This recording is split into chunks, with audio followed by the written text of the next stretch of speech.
Halo, selamat pagi anak-anak. Jumpa lagi dengan Ibu ya di hari ke-1 minggu yang baru. Nah, hari ini sebelum kita melakukan aktivitas, kita akan terlebih dahulu renungan. Sebelum memulai renungan, yuk kita sama-sama berdoa. Lipat tangan kalian, tutup mata. Tuhan Yesus, terima kasih untuk hari ini. Tuhan sudah memberikan kepada kami kesehatan, kekuatan, supaya kami boleh memulai kegiatan di hari ini, Tuhan. Kami berdoa biar akhirnya pertolongan Tuhan juga ada atas setiap kami di hari yang baru ini.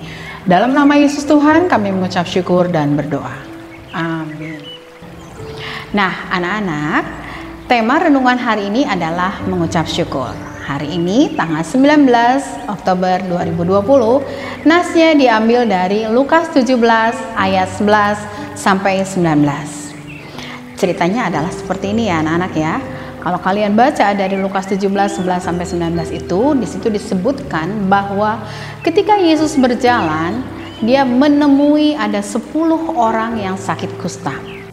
Orang ini atau orang-orang yang sakit kusta ini dia berjalan menghampiri Yesus. Dan apa yang terjadi anak-anak? Dia berkata, "Guru, kasihanilah kami." Dengan kata lain, orang-orang kusta ini meminta supaya Yesus menyembuhkan mereka dari sakit kustanya. Anak-anak, untuk kalian tahu, sakit kusta ini adalah penyakit yang dijauhi oleh banyak orang. Di samping penyakit ini adalah penyakit yang mengerikan, orang-orang pasti akan mengucilkan mereka.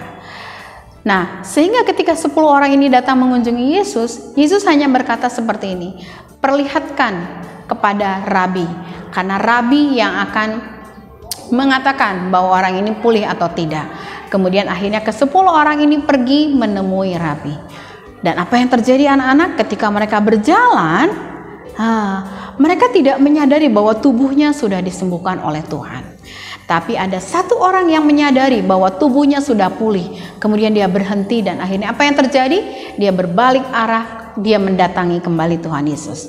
Nah, ketika dia datang kepada Tuhan Yesus hanya bertanya, "Bukankah 10 orang yang tadi datang bersama-sama dengan kamu? Mana yang 9 orang lagi? Kenapa hanya 1 orang yang datang kepada saya?" Kemudian apa yang terjadi anak-anak? Orang ini tersungkur, dia berlutut, dia menyembah Tuhan, memuliakan Tuhan. Dan apa yang terjadi selanjutnya? Yesus hanya mengatakan, "Imanmu telah menyelamatkan engkau. Pergilah, karena imanmu ini sudah menyelamatkan engkau." Jadi dengan kata lain, 1 orang ini bersyukur kepada Tuhan Yesus karena dia sudah disembuhkan oleh Tuhan Yesus dari penyakit kustanya.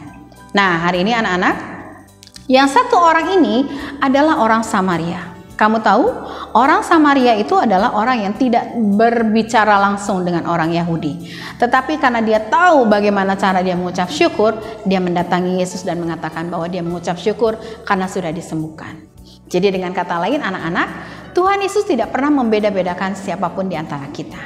Mau kita orang miskin, mau kita orang kaya, mau kita dari keturunan apapun, bagi Tuhan mereka adalah manusia yang harus disembuhkan. Mereka adalah manusia yang harus ditolong.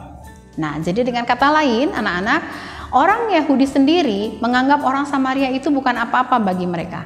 Tapi orang Samaria yang satu ini, ketika dia datang kepada Yesus, ketika dia mengucap syukur kepada Yesus karena sudah disembuhkan, akhirnya dia mengatakan bahwa dia berterima kasih karena Yesus sudah menolong dia. Sebelum kita lanjut, Ibu Dede ajak kita sama-sama yuk menyanyikan satu buah pujian. Bangkit berdiri anak-anak ya. Lagunya seperti ini, ikuti semuanya ya. Tuhan cinta semua bangsa, semua bangsa di dunia. Putih dan hitam semua cinta Tuhan. Tuhan cinta semua bangsa di dunia. Untuk ayat hafalan kita hari ini diambil dari Hakim-Hakim 2 ayat 11. Lalu orang Israel melakukan apa yang jahat di mata Tuhan, dan mereka beribadah kepada para Baal.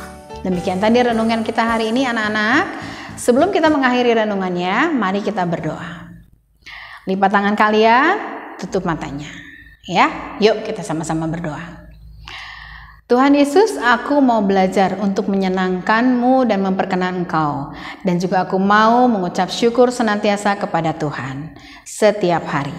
Amin.